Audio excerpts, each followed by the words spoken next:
Hello, j'espère que vous allez bien. Me revoilà. Ouais, je sais, ça fait un bout de temps. Il s'en est passé des choses depuis la dernière fois, faut que je vous raconte tout ça. Allez, je vous emmène avec moi, j'ai plein de choses à vous montrer. Depuis la dernière fois, on a eu 3 workshops modelage pendant lesquels on a dû créer successivement une tête d'animal, un buste d'humain et un personnage de film d'animation.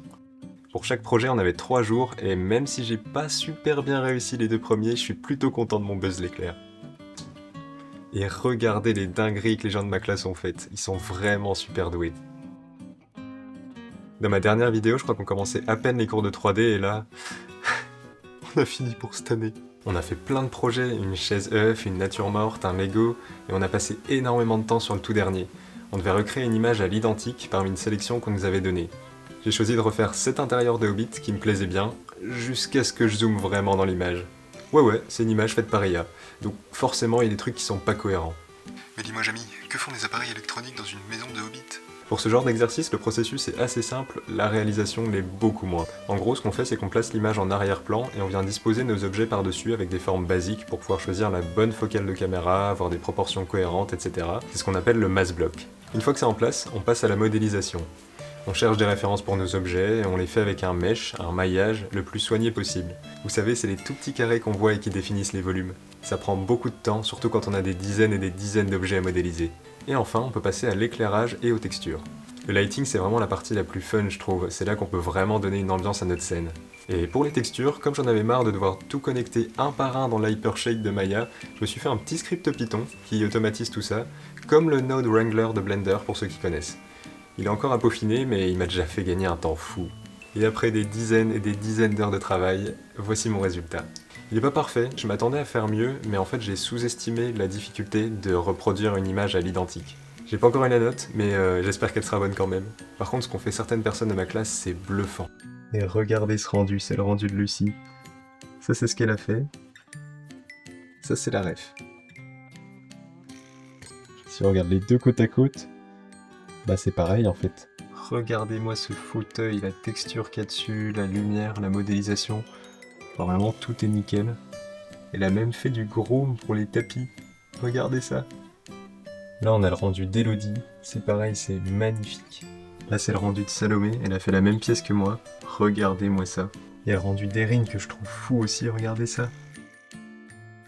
Je vous mets leur Insta, si vous voulez aller voir ce qu'ils font, ça vaut vraiment le coup. En ce moment, je cours beaucoup, ça fait vraiment du bien quand on passe les journées assis devant l'ordinateur. Je fais pas mal de 10 km, j'ai participé à quelques courses récemment et je suis super content de l'amélioration. Et puis, je prépare un trail en montagne cet été qui fait 42 km avec 2000 mètres de dénivelé, alors pas le choix, faut s'entraîner.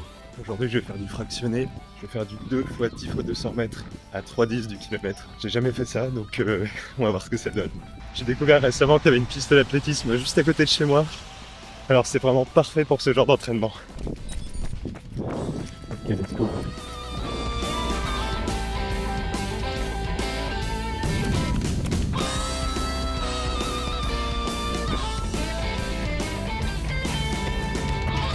C'était dur. J'ai jamais couru autant à cette vitesse, je pense. Je fais un petit tour de récup et après je rentre bosser. Je vais pas vous mentir, on est un peu en train de tryhard en ce moment avec tous les rendus qu'on a en parallèle du projet de fin d'année.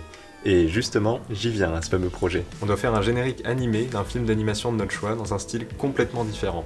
Par exemple, on peut faire le générique de Princesse Mononoke dans le style de Monstres et compagnie. Dans mon groupe, il y a Elise, Hélène et Lilou, et on a décidé de faire le générique des Mondes de Ralph dans le style de The Flight Attendant. Ça commence, ça a l'air d'être un truc tout gentil, et plus t'avances, plus c'est sombre. Il tombe dans le Darknet. 12 seconds later. Et il On tombe dans suit. Rule 34.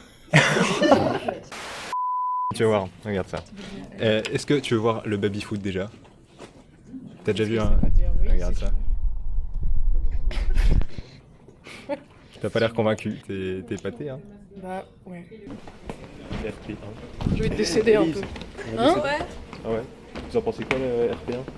Oh, Pour l'instant, pas grand chose. on a l'animatic banger, tout va bien se passer. A few moments later. Ouais ok. Il bon, nous pourquoi pas. détruit parce qu'ils nous disent que tout est. Ouais, ça s'est pas passé comme prévu.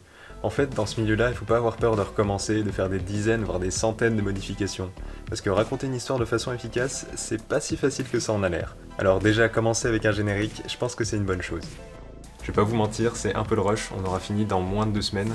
Mais en tout cas, on se marre bien et surtout, on apprend plein de choses et je pense que c'est le principal. Merci d'avoir regardé jusqu'au bout, merci à tous les gens qui me soutiennent et me demandent quand est-ce que la prochaine vidéo va sortir, ça fait toujours très plaisir. De nouvelles vidéos arrivent très bientôt et bien sûr, je vais continuer à en faire pendant les 4 prochaines années à Rubika. Sur ce, je vous dis à très vite, portez-vous bien, allez ciao.